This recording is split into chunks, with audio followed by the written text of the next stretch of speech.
ये electric current chapter का अभी हम लोग लास्ट टॉपिक पढ़ने जा रहे हैं, बेसिक इलेक्ट्रिकल मेजरमेंट डिवाइस, जिसमें ज़्यादा से ज़्यादा 4 घंटा लगेगा, 4 क्लास। और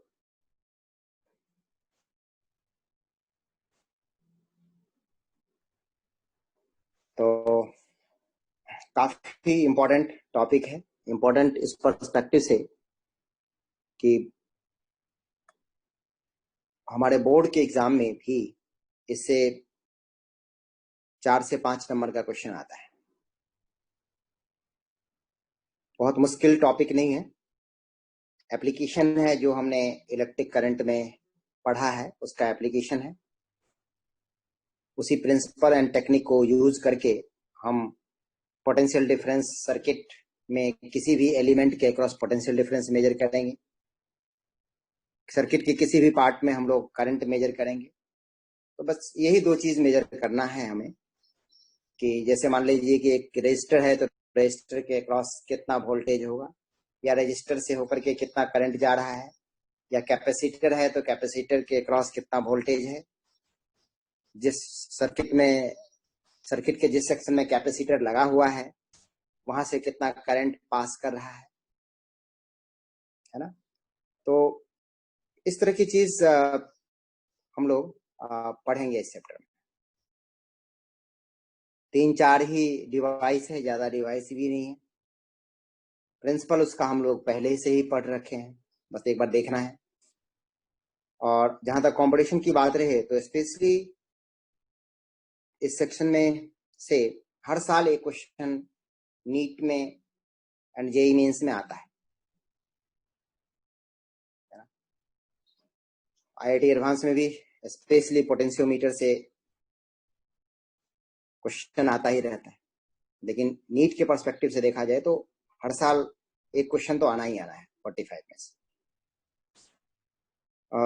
बच्चों को मुश्किल लगने लगता है, लेकिन चीजें बहुत आसान है क्योंकि हम फॉर्मूला वाइज पढ़ते हैं और डिफिकल्टी आगे हमें फेस करना पड़ता है। तो कॉन्सेप्चुअली पढ़ें तो इस चैप्टर में कुछ भी नहीं है, सब कुछ हमें पहले से ही आता है। इस सेक्शन में कोई भी चीजें नया नहीं है।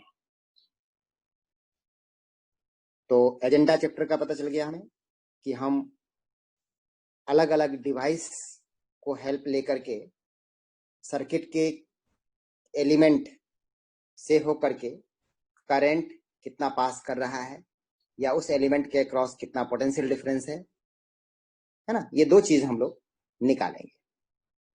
इसमें से कुछ डिवाइस को यूज करके बैटरी का हम लोग इंटरनल रेजिस्टेंस भी निकाल लेते हैं, लेकिन वो तो सब्सिडियरी चीज है। मेन काम है हमारा करंट एंड वोल्टेज निकालना। करंट वोल्टेज जब आ जाता है तो रेजिस्टेंस तो अपने आप ही निकल जाएगा, किसी भी तरह का रेजिस्टेंस, किसी भी तरह का रेजिस्टेंस।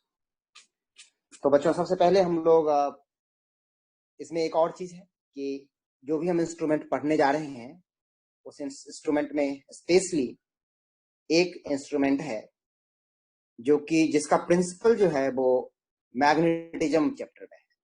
तो कुछ लोग इसे मैग्नेटिज्म में भी पढ़ाते हैं, है ना, लेकिन उसका एप्लीकेशन तो इलेक्ट्रिक करंट में है। तो हम इसको मैग्नेटिज्म में डिटेल में चीज को पढ़ लेंगे कि कैसे वो काम करता है, लेकिन अभी हम बस देख लेंगे कि उसका रिजल्ट क्या है, कि वो चीजें कितना काम करके हमें दे रहा है, यानी कि उसका रिजल्ट देख लेंगे, आउटपुट देख लेंगे। वो इंटरनल उसके मैकेनिज्म हम अगले चैप्टर में पढ़ेंगे। और जो मैग्नेटिज्म में जो इसका थ्योरी है, प्रिंसिपल है, वो इस चैप्टर में काम नहीं आने जा रहा है ना। जस्ट हमें रिजल्ट काम आने जा रहा है, और रिजल्ट को हम देख लेंगे, ऐसी चीज होता है तो ऐसा होता है। और नेक्स्ट चैप्टर में हम दोबारा पढ़ेंगे। तो उस इंस्ट्रूमेंट का नाम है गैल्वेनोमीटर।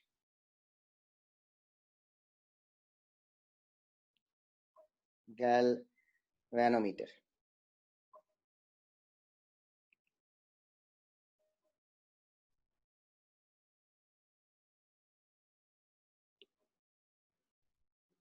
तो गैल्वेनोमीटर देखिए होता क्या है कि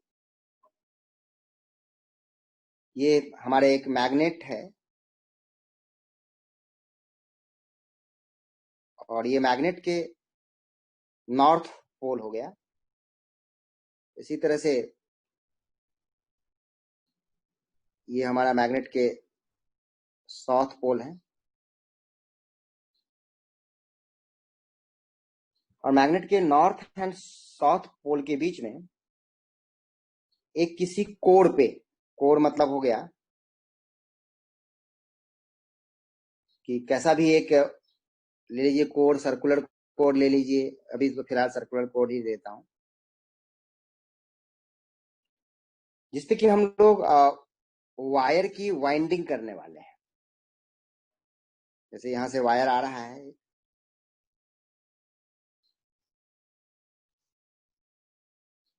इस कोर के ऊपर में ये स्फेरिकल कोर दिख रहा है, लेकिन हम लोग इस पे एक रेक्टेंगुलर कोर भी ले सकते हैं, हम स्क्वायर कोर भी ले सकते हैं, मैंने किसी भी आर्बिट शेप का आप ले सकते हैं, उससे कोई ज्यादा फर्क नहीं पड़ता है। अब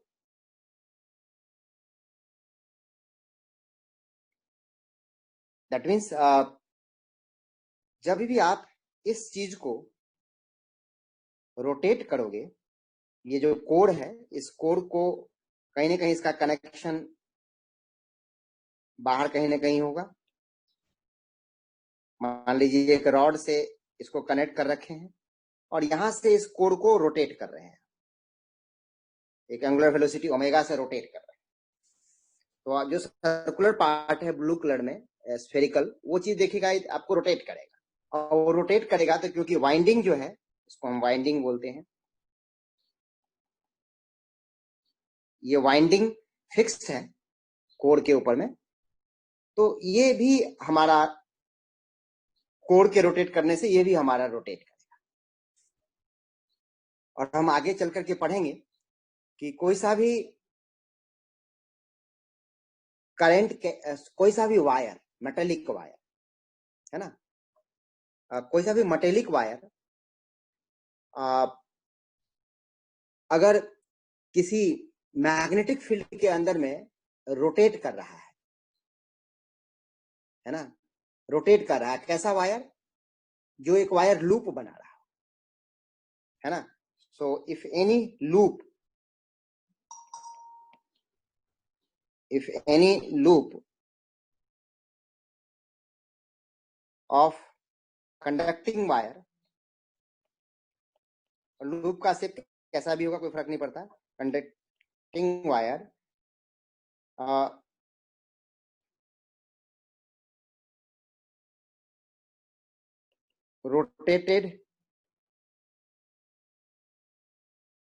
rotated in an external magnetic field, जो कि यहाँ पे मैग्नेट सप्लाई कर रहा है, और करंट will be produced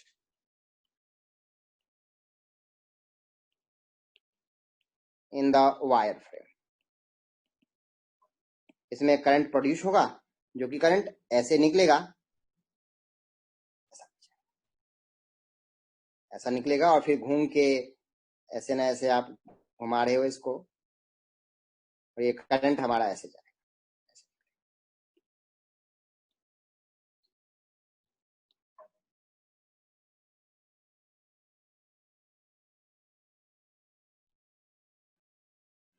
और बच्चों, जो इलेक्ट्रिसिटी हमारा जनरेट हो रहा है, जिस इलेक्ट्रिसिटी का हम लोग यूज कर रहे हैं, वो उसमें यही चीज हो रहा है ना, उसमें एग्जैक्टली यही चीज हो रहा है। हम नेक्स्ट चैप्टर में पढ़ेंगे कि इलेक्ट्रिसिटी का जनरेशन का एक सिर्फ और सिर्फ यही एक प्रिंसिपल है, चाहे वो, अब ये वैरी करता है कि जो रोटेट हम करवा रहे हैं ना इस वाइंडिंग को, वो रोटेट कैसे आप करा रहे हैं। आप वाटर से करवा रहे हैं, वाटर से कैसे करवाओगे, ये एक ब्लेड है मान लीजिए, इस पे वाटर बहुत हाइट से गिरा रहे हो, तो इस पे एक टॉर्क लगेगा जिसकी वजह से रोटेट करना शुरू हो जाएगा। आप इसको डीजल से रोटेट करवा सकते हो, न्यूक्लियर पावर से रोटेट करवा सकते हो, लेकिन ये रोटेट करवाने के तरीके अलग अलग हो सकते हैं, लेकिन इलेक्ट्रिसिटी जनरेशन के यही तरीका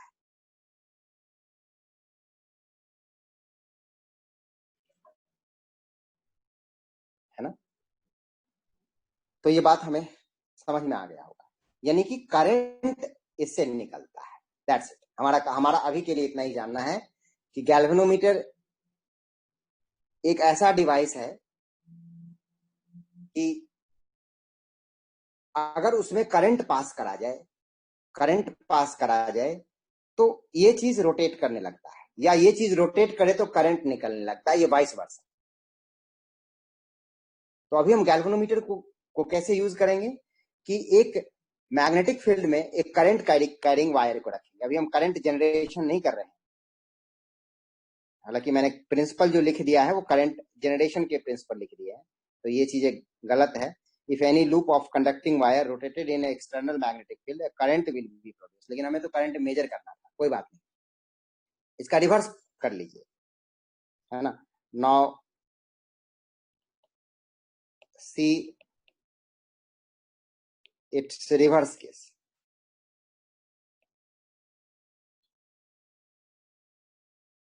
ठीक है ना। रिवर्स केस क्या हो जाएगा कि if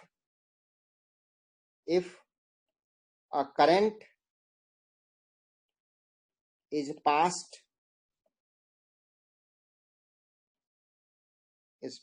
through uh, an armature, है ना, या करंट कैरिंग लूप, जो भी बोल दीजिए,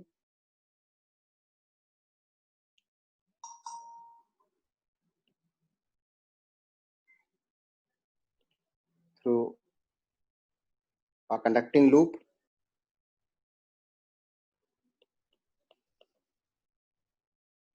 through a conducting loop,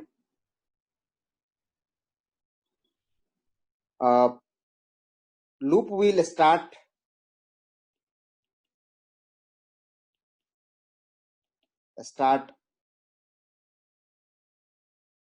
rotating and will stop at a point when their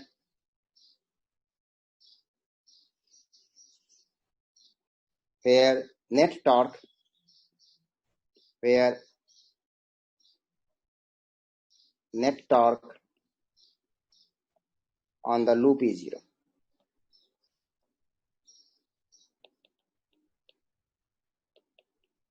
देखिए क्या होगा कि आपने एक करंट पास करा आई, और इस करंट पास करने से पहले ये इक्विलिब्रियम पोजीशन में था, जिससे कि इस लूप का पोटेंशियल एनर्जी जीरो था, और इसमें आप एक निडल मार्क कर दीजिए, एक आप स्केल ले लीजिए, यहाँ पे एक निडल लगा दीजिए,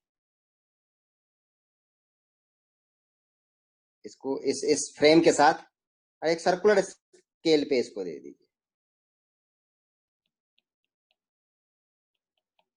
यहाँ पे 0 एम्पियर दिख रहा है, या यहाँ पे 0 कर लीजिए मार्किंग, क्या फर्क पड़ता है। यहाँ पे 0.5 एम्पियर कह लीजिए, यहाँ पे 1 एम्पियर कह लीजिए, ये निडल है हमारा। जैसे करंट आप पास करोगे इसमें, तो ये चीजें रोटेट करना शुरू होगा। अब ये क्योंकि ये वायर है, ये पूरा का पूरा ये सिस्टम रोटेट करेगा, और जब रोटेट करेगा तो क्योंकि इसके साथ फिक्स्ड बंधा हुआ है, तो ये भी रोटेट करेगा ऐसे, ये भी रोटेट करेगा ऐसे।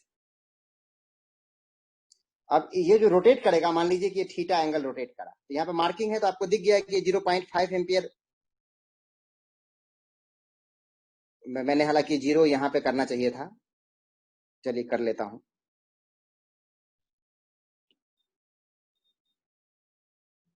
इनिशियली जब कोई भी करंट नहीं पास कर रहा था, तो इसका जो कॉन्फ़िगरेशन था वो 0 पे था।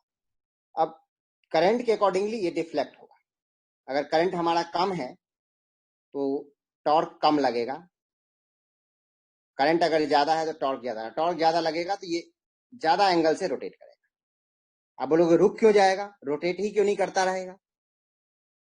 अरविंद, आप हमेशा बोल रहे हैं कि आपके पास आवाज नहीं आती है, आपकी प्रॉब्लम है, आपकी प्रॉब्लम है, बाकी बच्चों से नहीं आती है। ये लास्ट क्लास में भी आपने भेजा था, उसको हम नहीं कर सकते हैं बैठे कि वहां पे क्यों नहीं आ रही है। बाकी जगह आ रहा है, ये तभी भी आ रहा था। पहले क्लास में भी आपने बोला है, एक दो दिन पहले भी बोला था, ये कुछ ना कुछ आपके यहाँ पे प्रॉब्लम है, यहाँ से प्रॉब्लम नहीं। यहाँ से जब भी प्रॉब्लम होगा तो सभी बच्चों को नहीं आएगा। तो कुछ ना कुछ पता करना पड़ेगा कि क्या प्रॉब्लम चल रहा है आपके पास। तो तो देखिए कि नेट, हाँ, कि डिफ्लेक्शन क्वेश्चन था कि डिफ्लेक्शन हमारा एक लिमिट के बाद रुक क्यों जाएगा, ये रोटेट ही क्यों नहीं करता रहेगा। तो ऐसा चीज है कि जनरली इसको एक जैसे कि आप कुछ ऐसा चीज लेते हैं, रोटेट करवाते हैं, जिससे कि एंटी डायरेक्शन में एक टॉर्क प्रोड्यूस हो रहा हो, कोई मैकेनिकल टॉर्क।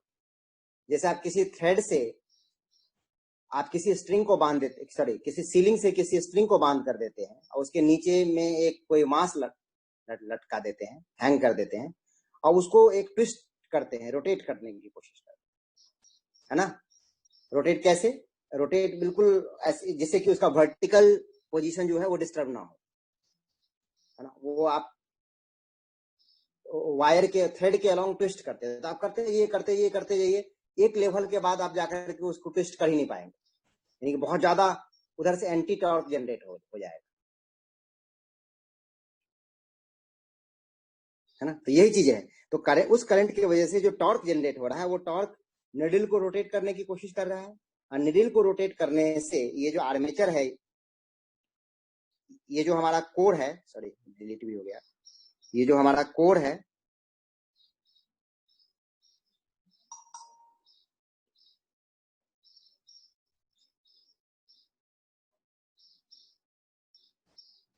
ये जो हमारा कोर है, ये कोर भी रोटेट कर गया होगा।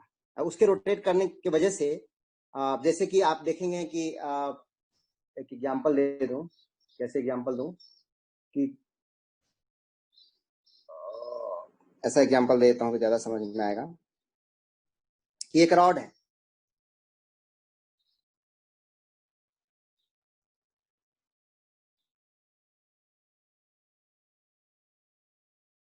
और इसको आपने यहाँ पे एक स्प्रिंग के साथ इस रॉड को बांध दिया, और आप इस पोजीशन से इसको रोटेट करने वाले हैं, सिर्फ रॉड को, by applying force in this direction. तो आप एक फोर्स लगाएंगे तो ये चीजें रोटेट होना शुरू हो जाएगा, और ये यहाँ पे आ जाएगा। यहाँ पे जब आएगा ना, तो ये हमारा स्प्रिंग ऐसा कुछ आ जाएगा, यानी कि स्प्रिंग खींच चुका है, स्प्रिंग अपोजिट डायरेक्शन में एक टॉर्क लगा रहा है, और आप जो ये फोर्स लगा रहे हैं, ये दोनों टॉर्क जब इक्वल हो जाएगा, तो ये थीटा जो होगा वो मैक्सिमम डिस्प्लेसमेंट होगा। इसके बाद आप फर्दर इस फोर्स से नहीं कर पाएंगे, फिर आपको ज्यादा फोर्स लगाना पड़ेगा, तब जाकर के और थीटा डिस्प्लेस। और यहाँ पे जो फोर्स जो लगा रहा है, वो एक करंट जो पास कर रहा है, उसके वजह से ये रोटेट करेगा, ये जो कोर है हमारा रोटेट करेगा। तो कोर के रोटेट करने से जो हमारा निडिल होगा, ये निडिल भी रोटेट करेगा। तो कोर जितना रोटेट करेगा उतना ही निडिल रोटेट करेगा। अब कोर क्यों नहीं ज्यादा रोटेट करेगा? क्योंकि कोर पे एक टॉर्क लग रहा है, टॉर्क जो होता है वो करंट के प्रोपोर्शनल, यानी कि torque is proportional to current. बस अभी के लिए फिर इतना ही काफी है कि torque is proportional to current. तो करंट जितना ज्यादा होगा उतना ही टॉर्क होगा, और टॉर्क जितना ज्यादा होगा उतना ही स्प्रिंग ज्यादा टिल्ट होगा। यहाँ पे बोलोगे स्प्रिंग नहीं है, लेकिन हर मटेरियल में स्प्रिंग की तरह ही कुछ होता है, जो कि उसको एंटी डायरेक्शन में, जब आपने वैसे वाइंडिंग करा है, इसकी फिक्सिंग करा है कोर को वैसे, जिससे कि कोर रोटेट होगा, लेकिन वो बैकवर्ड डायरेक्शन में एक उस पर फोर्स लगेगा, अपोज करेगा उस रोटेशन। आपने ऐसे सिस्टम पे इस कोर को रख रखा है। तो तो जो टॉर्क है हमारा, जो कि करंट लगा रहा है। करंट क्यों टॉर्क लगा रहा है? क्योंकि किसी भी मैग्नेटिक फील्ड में अगर करंट कैरिंग लूप को आप रखेंगे तो उस पर टॉर्क लगेगा। अब टॉर्क जो होगा करंट के प्रोपोर्शन में होगा। करंट जितना ज्यादा है उतना टॉर्क ज्यादा होगा। तो ये रोटेट करना शुरू कर देगा, लेकिन जैसे रोटेट करना शुरू कर देगा, जो इसका रिवर्स सिस्टम है, उल्टी डायरेक्शन में एक सिस्टम हमने डिजाइन कर रखा है उसको रोकने के लिए, तो वो चीजें इसको जैसे जैसे इसका थीटा बढ़ेगा वो चीजें ज्यादा फोर्स लगाना शुरू कर देगा। इसके वजह से जो टॉर्क होगा वो इस टॉर्क के इक्वल होगा और वहां पर रुक जाएगा। यानी कि थीटा जो है हमारा डिफ्लेक्शन, थीटा को हम लोग डिफ्लेक्शन बोलेंगे। Deflection is proportional to current because torque is proportional to theta. अगर ज्यादा थीटा हुआ इसका मतलब ज्यादा टॉर्क लगा है एफ द्वारा। हाँ, यानी कि जो टॉर्क लगेगा वो करंट के प्रोपोर्शन में होगा। और टॉर्क लगने से क्या होगा कि जितना ज्यादा टॉर्क लगेगा करंट द्वारा, यानी कि एंटी एंटी डायरेक्शन में उतना ज्यादा टॉर्क लगाना पड़ेगा। मान लीजिए यहाँ पे स्प्रिंग है, स्प्रिंग से समझाया हो तो स्प्रिंग मान लीजिए कि स्प्रिंग को ज्यादा टॉर्क लगाना पड़ेगा। स्प्रिंग को ज्यादा टॉर्क लगाना पड़ेगा यानी कि स्प्रिंग को ज्यादा डिस्प्लेस होना पड़ेगा। स्प्रिंग को ज्यादा डिस्प्लेसमेंट होना पड़ेगा, इसका मतलब है कि थीटा हमारा ज्यादा होगा। यानी कि मैं ये बताना चाह रहा हूं कि जो स्प्रिंग जो टॉर्क लगाएगा, जो अपोजिट सिस्टम जो टॉर्क लगाएगा, वो टॉर्क जितना ज्यादा टॉर्क उसको रोकने के लिए लगाना पड़ रहा है, वरना वो तो रोटेट ही करता रह जाएगा। तो दैट मीन्स उसको उतना ही थीटा तक डिस्प्लेस करना पड़ेगा। जैसे मान ली फोर्स कम होता तो ये रॉड जो होता है बच्चों वो कम एंगल तक रोटेट होता है, ऐसा कुछ होता है। इसका मतलब थीटा कम होता है ना। तो टॉर्क बता रहा है कि थीटा हमारा कम होता, टॉर्क ज्यादा है तो थीटा हमारा ज्यादा है, और टॉर्क ज्यादा है वो आई के प्रोपोर्शन में है। देखिए, तो इसका मतलब है डिफ्लेक्शन जो होगा वो आई के प्रोपोर्शन में होगा। आप बोलोगे कौन सी डिफ्लेक्शन की मैं बात कर रहा हूं, तो मैं निडिल, मान लीजिए निडिल को, जो हमारा ये सर्कुलर स्केल है, ये CS है, इस सर्कुलर स्केल को निडिल को 0 पे मार्क कर रहा था जब इसमें करंट कुछ भी नहीं था। यानी कि जब ये अपने माने टेंशन जो था स्प्रिंग में वो 0 था, रिलैक्स पोजीशन में निडिल को हमने मार्क कर दिया वहां पे। ये जो पोजीशन है ये 0 करंट है, ये करंट नहीं जा रहा है। उसके बाद निडिल अगर यहाँ पे जा रहा है तो इसका मतलब है करंट, आपने सर्किट में देखा, सर्किट में उसको जोड़ा, करंट सर्किट में कम है तो निडिल कम डिस्प्लेस होगा, और सर्किट में अगर करंट ज्यादा है तो निडिल ज्यादा डिस्प्लेस होगा, निडिल ज्यादा डिस्प्लेस होगा। सर्किट में अगर बहुत कम करंट है तो निडिल कम ही डिस्प्लेस होगा, क्योंकि करंट के वजह से टॉर्क कम लगा है। और जब टॉर्क कम लगेगा तो जो अपोजिट सिस्टम है उसमें भी डिस्प्लेसमेंट कम होगा, और वही डिस्प्लेसमेंट हमारा थीटा है, यानी कि थीटा इज प्रोपोर्शनल टू आई। तो करंट अगर ज्यादा होगा तो डिफ्लेक्शन ज्यादा होगा निडिल में। अब मैं टॉर्क को छोड़ दे रहा हूं, इस सिस्टम को छोड़ दे रहा हूं, ये क्या है क्या नहीं है छोड़ दी, हम देख रहे हैं चीजें को ये मीटर से। अगर ये कोई भी सर्किट में करंट नहीं है, कोई भी सर्किट में करंट नहीं है, इसका मतलब इसमें करंट जो वाइंडिंग है, वाइंडिंग में करंट नहीं है, तो दैट मीन वो अपने नॉर्मल पोजीशन पे रहेगा, है ना। और जब आप करंट ज्यादा कर देते हो तो फिर डिफ्लेक्शन ऐसे ऐसे ऐसे, ऐसे।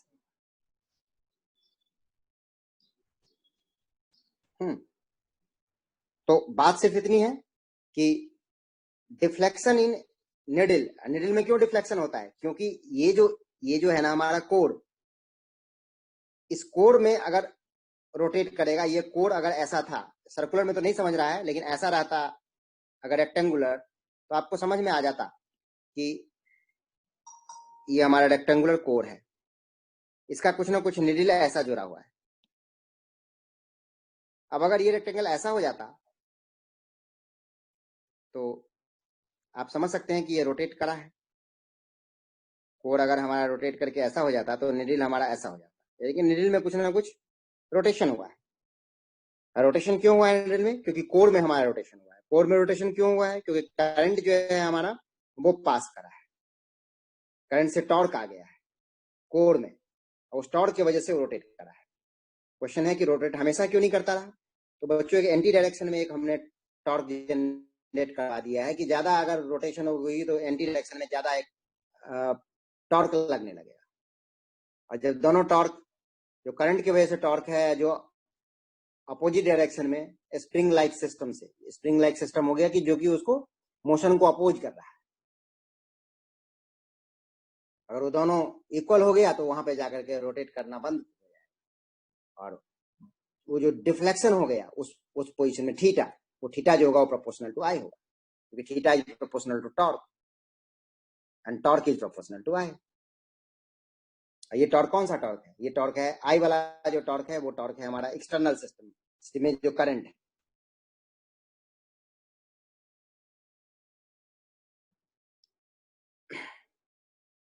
ठीक है, तो इसमें कुछ देखो, अब बात ये होती है ना कि इस चक्कर में हम, तो गैल्वेनोमीटर का प्रिंसिपल देख लिया। अभी तो सिंपली हमें इतना ही चीज देखना है कि थीटा इज प्रोपोर्शनल टू आई, यानी कि निडल में जो डिफ्लेक्शन आया है वो किसकी वजह से आता है? वो कॉइल में डिफ्लेक्शन की वजह से। तो कॉइल में जो डिफ्लेक्शन होगा दैट इज प्रोपोर्शनल टू आई।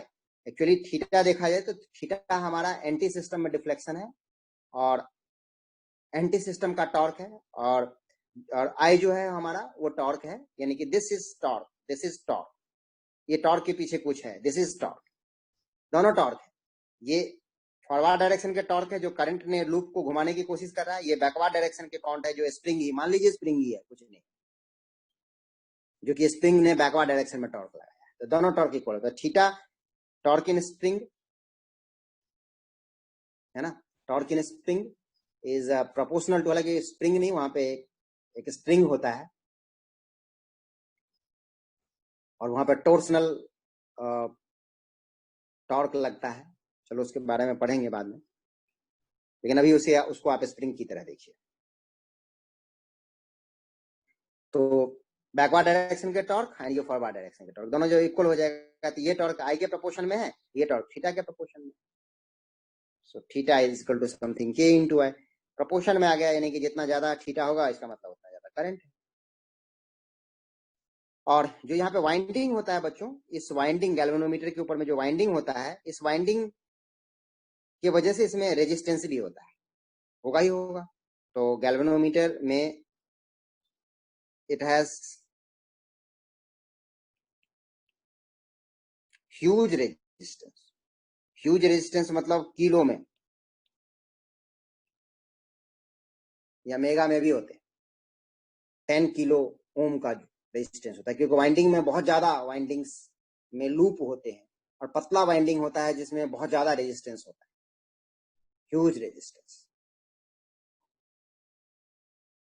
तो ये बात आपको पता चल गया होगा कि गैल्वेनोमीटर हमारा एक डिवाइस है, इलेक्ट्रिकल डिवाइस है, is an electrical device which measures electric current in the circuit. जिस सर्किट में आप इसे जोड़ दोगे तो उसमें एक करंट लगेगा। तो आप इस बॉक्स को, ये जो बॉक्स है हमारा, इसको हम आगे से नहीं दिखाएंगे, आगे से इसे हम एक सिंबल देंगे, और सिंबल का मतलब होगा ये,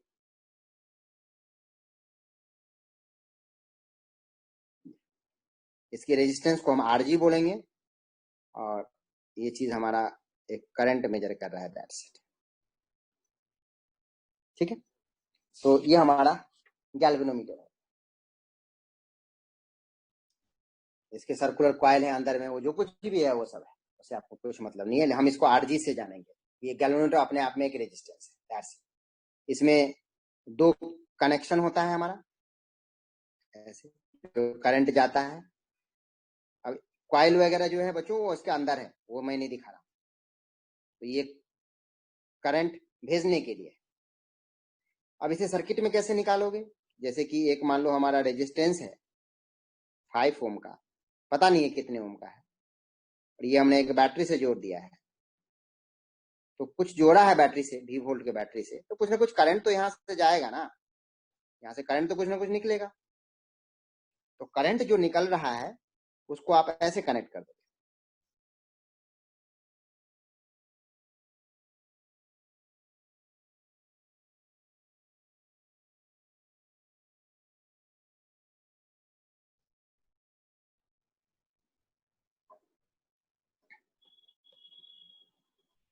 ये हमारा एक आरजी आ गया, ये एक रेजिस्टेंस भी है। आप देखिए कि एक रेजिस्टेंस है, यानी कि दो रेजिस्टेंस होगा, एक आरजी और एक 5 ओम का रेजिस्टेंस। और गैल्वेनोमीटर को कनेक्शन हम कैसे करते हैं, how to connect galvanometer in circuit, how to connect galvanometer in a circuit. कैसे कनेक्ट करेंगे, तो दिख लिया आपको कैसे कनेक्ट करना है। कि जो गैल्वेनोमीटर के जो दो टर्मिनल होते हैं, ये वाला टर्मिनल और ये वाला टर्मिनल, इसको ए और बी बोल दीजिए। ये ए और बी को आप सर्किट को कट करते हो और सर्किट को कट करके ऐसे जोड़ते हो। मतलब सर्किट को आप दो पॉइंट पे डिस्कनेक्ट करते हो, यहाँ पे और यहाँ पे, उसके बीच में जोड़ देते हो। यानी कि आपको डिस्कनेक्ट करना पड़ता है, सर्किट को पहले कट करना पड़ेगा।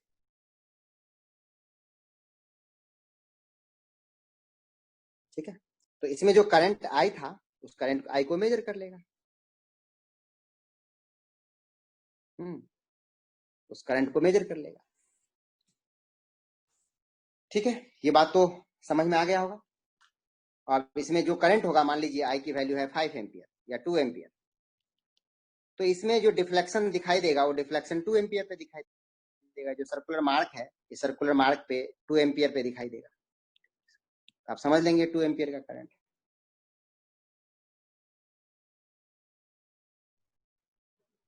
यहां तक बात है ना। अब हम देखते हैं बच्चों कि गैल्वेनोमीटर लगाने, किसी सर्किट में गैल्वेनोमीटर लगाने पर क्या कोई प्रॉब्लम भी आ जाता है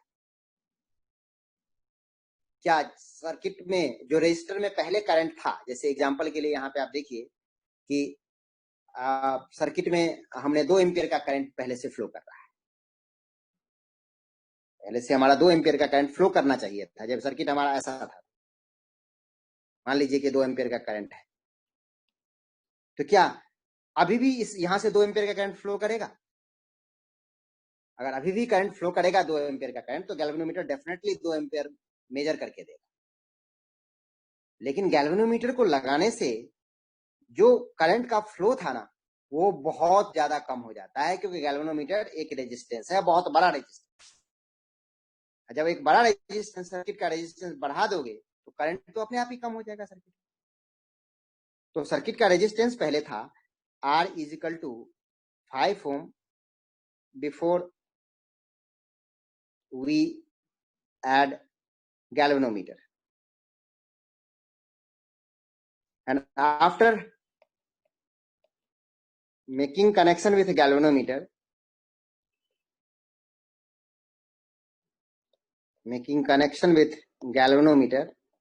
जो हमारा रेजिस्टेंस है, resistance becomes Rg plus 5 ohm, and Rg is very large. Rg is very large than external resistance 5 in general. ये होता है। हमारा रेजिस्टेंस 200 ओम का होगा, गैल्वेनोमीटर का रेजिस्टेंस 5000 ओम का होगा। तो भाई पहले का करंट जो था आई इस was somewhere on V upon 5। तो समझ लीजिए कि ये 10 था, क्योंकि हमने 2 एम्पियर का करंट लिया है, तो 10 होगा। 10/5 2 एम्पियर का। अब का करंट अगर हम निकालें तो हम देखेंगे कि हमारा भी तो उतना ही है 10, लेकिन रेजिस्टेंस हो गया है 5000 प्लस 5, यानी कि करंट तो इतना घट करके इतना कम हो गया है जिसके बारे में आप, है ना, इमेजिन भी नहीं करा होगा पहले। तो जब करंट ही इतना कम हो गया है, जब करंट ही इतना कम हो गया है, तो हम गैल्वेनोमीटर से करंट कितना पास करा है, गैल्वेनोमीटर से इतना करंट पास करा, तो गैल्वेनोमीटर यही रीड करके देगा। So current measured by galvanometer is current measured by galvanometer galvanometer is equal to 1/500, 1/500 ampere. जबकि सर्किट में हमारा करंट कितना था वो देखिए, सर्किट में 2 एम्पियर का करंट था, और 1/500 एम्पियर का।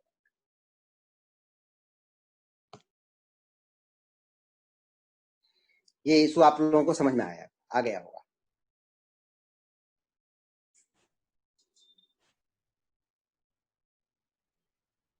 ठीक है,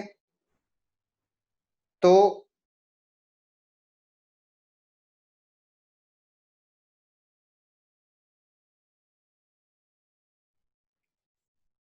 बच्चों इसका सॉल्यूशन क्या है? हमने गैल्वेनोमीटर लगाया करंट मेजर करने की, लेकिन जहां पे हमने गैल्वेनोमीटर को कनेक्ट करा उस पार्ट से करंट को ही इतना रिड्यूस कर दिया कि गैल्वेनोमीटर करंट मेजर करके देगा बहुत कम।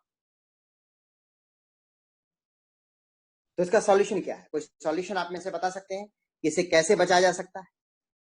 ऐसे ही अभी मैं वो नहीं पूछ रहा हूं कि आप सही जवाब देंगे, आप तरीका पूछ रहा हूं कैसे आप बच सकते हो। क्या क्या ऐसा हो सकता है कि जिससे कि हमारा करंट जो है वो 2 एम्पियर ही दिखा दे? क्या हो सकता है ऐसा? देखिए कि इसका सॉल्यूशन जो आप बता रहे हो कि पैरेलल में एक रेजिस्टेंस लगा दो, क्योंकि हमारा जो करंट है वो करंट बहुत ड्रास्टिकली कम हो जा रहा है ना, करंट बहुत ड्रास्टिकली कम हो जा रहा है। आप यहाँ पे देखें तो गैल्वेनोमीटर तो वही करंट मेजर करके देगा, जबकि हमारा 2 एम्पियर करंट मेजर करना था।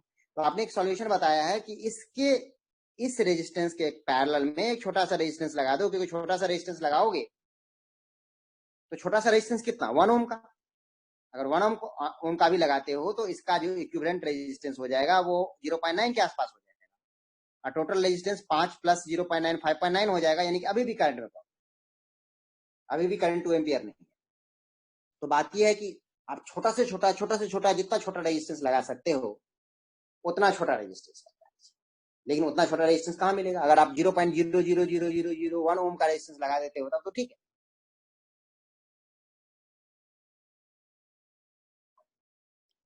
तो हम एक और सॉल्यूशन के बारे में बात करते हैं। हम और एक सॉल्यूशन के बारे में ऐसे बात करते हैं कि हम क्या करते हैं कि 1/500 करंट को ही 2 एम्पियर का करंट बोल देते हैं कि आमीटर में जब 1/500 का करंट आएगा ना एक गिवन आमीटर के लिए, तो समझ लो कि 1/500 ही 2 एम्पियर है, यानी कि यहाँ पे लिखने की बात है ना। तो एक्चुअल में यहाँ पे पीछे में करंट यहाँ पे 1/500 है, उसी को लिख दो ना 2 एम्पियर, इसी को लिख दो 3 एम्पियर, क्या फर्क पड़ता है? आप मेरा सॉल्यूशन समझ पाए मैं क्या कहना चाह रहा हूँ? मैं बोल रहा हूँ एक्चुअल में वो करंट इतना ही दे रहा है 1/500, लेकिन 1/500 2 एम्पियर के बराबर है ना। 1/500 के ऊपर में लिखना ही तो आपको है 1 2 3 4 5 6। तो एक्चुअल में वो करंट 1/500 होगा, लेकिन आपने दिखा दिया उसको 2 एम्पियर, तो ठीक है, प्रॉब्लम क्या है? कोई प्रॉब्लम नहीं है, हमारा सॉल्यूशन तो हो गया। आप पैरेलल में क्यों लगाओगे? मैं क्या कहना चाह रहा हूँ, बात समझ में आया? कि 1/500 करंट तो एक्चुअल करंट है, जो दिख थोड़ी रहा है, वो तो अंदर से डिफ्लेक्शन दिखा है, कम डिफ्लेक्शन हुआ है। गैल्वेनोमीटर यहाँ पे कम डिफ्लेक्ट होगा। तो गैल्वेनोमीटर की निडल आप देखेंगे तो एक्चुअल में 0 पे यहाँ पे होना चाहिए था, तो वो बिल्कुल 0.001 करंट दे रहा है, तो थोड़ा सा डिफ्लेक्ट होगा। मैं बोल रहा हूँ उसी थोड़ा सा डिफ्लेक्शन को लगा दो, तो उस पर लिख दो जितना डिफ्लेक्शन हो रहा है 2 एम्पियर का, है ना। आया समझ में कि मैं क्या कहना चाह रहा हूँ? अगर समझ में आ गया तो ठीक है, नहीं तो नो लिख के भेज दीजिए, नहीं समझ में आया। समझ में आ गया? ठीक है, गुड। अब देखो प्रॉब्लम क्या आएगा, जो मैं सॉल्यूशन दिया हूं उसका प्रॉब्लम क्या है। अरे मैं बोल रहा हूं कि चलो मैं सिस्टम की बात करता हूं, चलो सुनो। बढ़िया है, जब आपने पूछा है तो मैं एक बढ़िया जवाब देता हूं। क्लास में पढ़ाया जा रहा है, क्लास में पढ़ाया जा रहा है, कितना सीखा आपने? बहुत कम सीखा, बहुत कम सीखा आपने। एक्चुअल में आपके टेस्ट लिए गए, मार्क्स आए 2, 5, 10, 30, एक्चुअल मार्क आए इतना। मैं बोल रहा हूँ मार्क्स आए इतना ना, मैंने हाईएस्ट मार्क्स आए 25, लोएस्ट मार्क आए 1। भाई हमें क्लास में इतने मार्क ही नहीं देने हैं, हमें क्लास में तो 30 के बदले में 99 देने हैं। तो क्या करना पड़ेगा अब 99 के लिए? तो या तो करंट को बढ़ाओ या तो उसको खूब पढ़ाओ। तो वो तो चीज करने की जरूरत क्या है? वो करने की जरूरत क्या है? आपको पेपर के ऊपर में लिखना पड़ रहा है 30 को 99 कर दीजिए, एक को 51 कर दीजिए। एक स्केल से उसको मार्क मैप कर दो ना, कि आप 30 को 99 करते हो तो 66 मार्क जोड़े हो या जो भी जोड़े हो, 69 मार्क्स जोड़े हो 99 करने के लिए, क्योंकि 30 मार्क्स एक्चुअल में आए थे। तो उसमें हर मार्क्स में 69 जोड़ दो। जिसके 1 मार्क्स आ रहे हो 70 आ रहे हैं, 70 से कम किसी का आ ही नहीं रहे। समझ में आया ना? तो ऊपर चेंज कर दो ना, अंदर जो हो रहा है हो रहा है, आपको क्या फर्क पड़ा? डिफ्लेक्शन कम करंट गैल्वेनोमीटर को मिल रहा है, गैल्वेनोमीटर को अगर कम करंट मिल रहा है तो गैल्वेनोमीटर कम डिफ्लेक्ट हो रहा है, तो उसी कम को ज्यादा बोल दो ना। पर्ची तो चिपकाना है आपको। तो कौन समझेगा कि 1/500 करंट आ रहा है? जो लोग देखेगा वही मानेगा। ये तो बात है, हमारे मार्क्स लिखे रहते हैं 99, तो हमें समझ में आता है कि ज्यादा इंटेलिजेंट है। एक सॉल्यूशन तो ये भी है ना, ठीक है ना? तो तो दैट मीन्स एक सॉल्यूशन तो ये है। अब इस सॉल्यूशन में कोई प्रॉब्लम नहीं है, कोई प्रॉब्लम नहीं है, और ये सॉल्यूशन को यूज में भी लिया जाता है ना? आप देखोगे गैल्वेनोमीटर में ही इस सॉल्यूशन को यूज भी लिया जा रहा है। लेकिन इस सॉल्यूशन में एक प्रॉब्लम है, वो प्रॉब्लम बताओगे? बताओ। जो अभी भी मैंने सॉल्यूशन दिया है, ये सर्टेनली ये यूज करा जाता है, इसमें कोई डाउट नहीं है, यूज नहीं करा जाता, करा जाता है, ये भी यूज करा जाता है। और आप क्या करोगे? आप दोनों चीज यूज करोगे ना। किसी बच्चे के मार्क्स 20 आ रहे हैं, हाईएस्ट मार्क आपके क्लास में 20 आ रहे हैं, तो 20 को आप 99 कब तक कर दोगे? नहीं करते हो ना। तो आप कोशिश करते हो कि 20 भी बढ़ के 50 हो जाए। चलो 50 को 99 कर देंगे, तो वो सॉल्यूशन तो लिया जा रहा है। लेकिन ये भी सॉल्यूशन है ना कि 30 को आप 50 तो करो। तो एक एक तो दैट मीन्स मैं आपको ये पूछना चाह रहा हूं कि 30 को 90 कर देने में क्या प्रॉब्लम, 30 को 99 कर देने में क्या प्रॉब्लम है? 30 को 99 कर देने में जो प्रॉब्लम है वही यहाँ पे भी प्रॉब्लम। ठीक है, तो आपने देख लिया कि वो भी हमारा सॉल्यूशन नहीं था। कि हम एक ह्यूज एक अगर हम कैलिब्रेशन कर देते हैं, यानी कि 1/500 को ही अगर हम 2 एम्पियर पे लिंक कर देते हैं, तो वो भी हमारा एक सॉल्यूशन नहीं है। क्योंकि हो तो सकता है, लेकिन सर्किट के दूसरे हिस्सों में जो रेजिस्टेंस है, उस रेजिस्टेंस की वैल्यू नेग्लिजिबल रेजिस्टेंस की वैल्यू बढ़ जाता है, जिसकी वजह से पावर लॉस जो होगा सर्किट में बहुत ज्यादा हो जाए, है ना? तो कैलिब्रेशन एक सॉल्यूशन था, लेकिन वो सॉल्यूशन नहीं है। तो हम क्या करते हैं कि we will add smaller resistance, जिसको कि हम शंट रेजिस्टेंस बोलते हैं, in parallel in parallel in parallel to galvanometer to make it functional,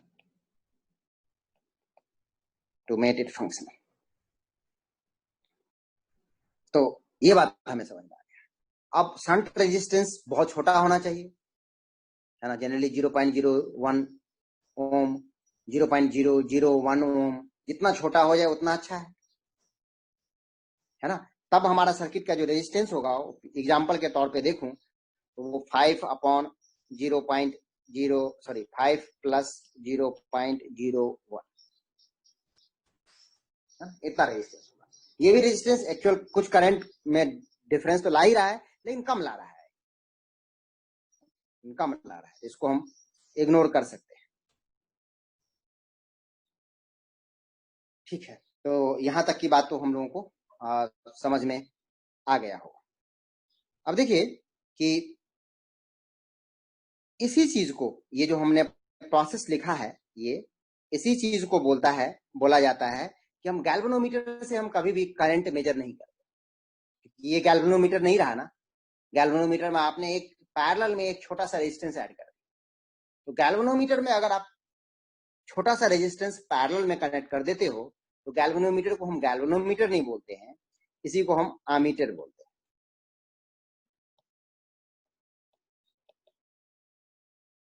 यानी यही हमारा आमीटर है, और एक्चुअल में हम आमीटर से हम करंट मेजर करते हैं। यही हमारा आमीटर है ना, यही हमारा आमीटर है। यानी कि गैल्वेनोमीटर और आमीटर में कोई डिफरेंस नहीं है, एक शंट रेजिस्टेंस पैरेलल में एडेड है। अब हम आमीटर को बोलेंगे कि आमीटर हमारा ये,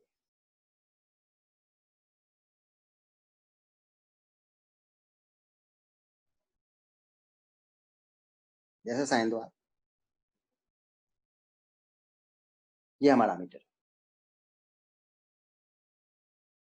ठीक है। आमीटर या सर्कुलर भी हम लिख लेते हैं, अच्छा रहेगा। आमीटर, आमीटर मिली एम्पियर का भी हो सकता है, एम्पियर का भी हो सकता है, जैसे भी आप देखेंगे वैसा आप आमीटर चूज कर सकते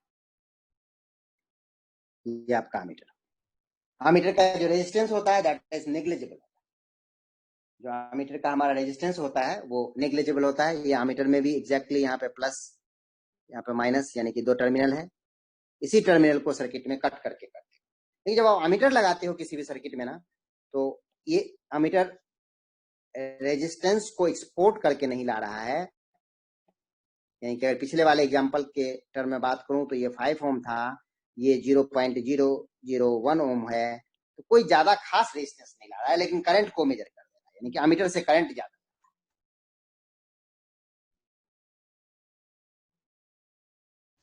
तो बच्चों देखिए, तो आमीटर में 2 पार्ट हो गया, आमीटर में 2 पार्ट हो गया।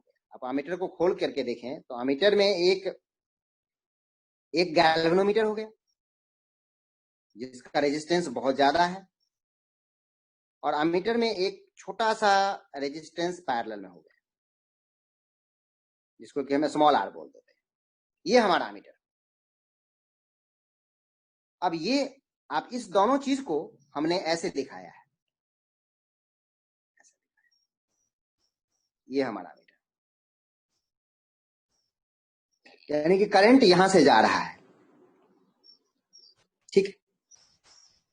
अब जब करंट जा रहा है तो गैल्वेनोमीटर बच्चों उतना ही करंट मेजर करेगा जितना गैल्वेनोमीटर से करंट जा रहा है, जितना करंट गैल्वेनोमीटर से जा रहा है। एक बहुत ही इंपॉर्टेंट बात बता रहा हूं कि गैल्वेनोमीटर तो आपने सर्किट का रेजिस्टेंस तो कम कर दिया, कोई प्रॉब्लम नहीं है, सर्किट का रेजिस्टेंस आपने कम कर दिया, आपने गैल्वेनोमीटर का रेजिस्टेंस कम कर दिया, लेकिन गैल्वेनोमीटर तो करंट उतना मेजर करेगा ना जितना गैल्वेनोमीटर से करंट जाएगा, क्योंकि गैल्वेनोमीटर एक सेपरेट चीज है। गैल्वेनोमीटर को आपने ऊपर देखा था, गैल्वेनोमीटर तो ये है, इससे जितना करंट जाएगा बस दैट्स इट, बाहर तो करंट ही नहीं जा रहा है। आपने इसको पैरेलल में एक रेजिस्टेंस जोड़ दिए हो, ऐसे पैरेलल में एक रेजिस्टेंस जोड़ दिए हो, ये करंट इधर से आ रहा था, इधर करंट गया नहीं, इधर करंट गया, है ना, समझ गए ना। ये पैरेलल में छोटा सा रेजिस्टेंस जोड़ दिए हो, यहाँ पे ऐसे करंट यहाँ से भेज रहे हो, तो ये सारा का सारा करंट तो इधर चला गया, इधर गया ही नहीं, क्योंकि करंट हमेशा जिस ब्रांच में लोअर रेजिस्टेंस रहेगा वहां करंट जाएगा। तो जो आपका करंट है, मान लीजिए यहाँ पे 1 एम्पियर का करंट है, 1 एम्पियर में बच्चों यहाँ पे करंट जाएगा 0.99 करंट एम्पियर, यहाँ पे 0.01 करंट जाएगा। मतलब जिस रेशियो में रेजिस्टेंस है ना इसमें और इसमें, उसी रेशियो के इनवर्स में करंट जाएगा, क्योंकि वोल्टेज इन दोनों पॉइंट के बीच में सेम होना है, इसके और इसके बीच में। तो करंट तो बहुत कम मेजर कर रहा है। एग्जाम्पल के तौर पे देखो तो 0.001 एम्पियर करंट इधर जाएगा, अगर 1 एम्पियर का करंट है तो 0.999 एम्पियर का करंट इधर जाएगा, तो अगेन ये 0.001 एम्पियर का ही करंट मेजर करा। अब 1 एम्पियर या 2 एम्पियर की करंट के बदले में अभी 1 एम्पियर का करंट ले लेते हैं, I इक्वल टू 1 एम्पियर, तो 1 एम्पियर की करंट की जगह या 2 एम्पियर ही ले लेते हैं ना, क्योंकि हमारा एग्जाम्पल 2 एम्पियर 2 एम्पियर का।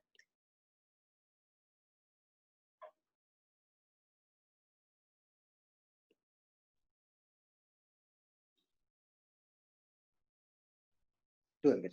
तो आप देखोगे कि यहाँ पे करंट हमारा 1.999 एम्पियर का करंट जा रहा है और ऊपर में 0.001 एम्पियर का करंट जा रहा है। तो गैल्वेनोमीटर तो कम ही करंट मेजर करा। तो आपने जो बताया था कि हम एक शंट रेजिस्टेंस लगा लेंगे गैल्वेनोमीटर के पैरेलल में, उससे तो ठीक है, रेजिस्टेंस आपने कम कर लिया, लेकिन साथ साथ गैल्वेनोमीटर से करंट ही बहुत ज्यादा कम कर लिया। अब क्या करोगे? गैल्वेनोमीटर तो कम करंट मेजर करके दे रहा है। बताओ क्या सॉल्यूशन, बताओ क्या सॉल्यूशन, बताइए। आपने एक प्रॉब्लम सॉल्व कर लिया है, इसमें किसी भी तरह का डाउट नहीं है कि करंट जो है सर्किट में वो 2 एम्पियर ही रहेगा, यानी कि इसमें जो करंट है वो डिस्टर्ब नहीं होने वाला है इसमें, क्योंकि आप यहां से यहां तक करंट का वैल्यू बहुत कम कर लिया है। तो दैट मीन्स हमारा रेजिस्टेंस बहुत कम कर लिया, यहां से यहां तक रेजिस्टेंस अपना बहुत कम कर लिया है। करंट तो खैर उतना ही है 2 एम्पियर, तो 2 एम्पियर करंट आपने यहाँ पे लिया है, यहाँ से भी 2 एम्पियर करंट जाएगा, लेकिन गैल्वेनोमीटर से तो कम ही करंट जाएगा, है ना। गैल्वेनोमीटर से तो कम ही जाएगा, गैल्वेनोमीटर ही तो मेजर करने जा रहा है, ये तो नहीं मेजर कर रहा है। ये जो रेजिस्टेंस आपने लगाया है ये तो नहीं मेजर करने जा रहा है करंट। करंट तो गैल्वेनोमीटर में जितना करंट जाएगा उतना डिफ्लेक्शन होगा। हाँ, आपने सर्किट के दूसरे पार्ट में पावर जो नहीं पहुंच रहा था उसको ठीक कर, अब हर पार्ट में पावर पहुंच रहा है। तो इसका क्या सॉल्यूशन है? तो इसका भी आप में से किसी एक ने जवाब दिया है, देख लेता हूं। हाँ बिल्कुल, बिल्कुल सही बताया है। आप 0.001 को ही 2 लिख लोगे, आप 0.001 के ही मार्क के ऊपर में 2 लिख दोगे, क्योंकि पावर लॉस आप अवॉइड नहीं कर सकते, इसलिए वो चीज मैंने पहले बताया था कि 0.001 को ही 2 लिख दोगे, पावर लॉस तो नहीं हुआ। इसी चीज को बच्चों बोला जाता है कैलिब्रेशन, कैलिब्रेशन ऑफ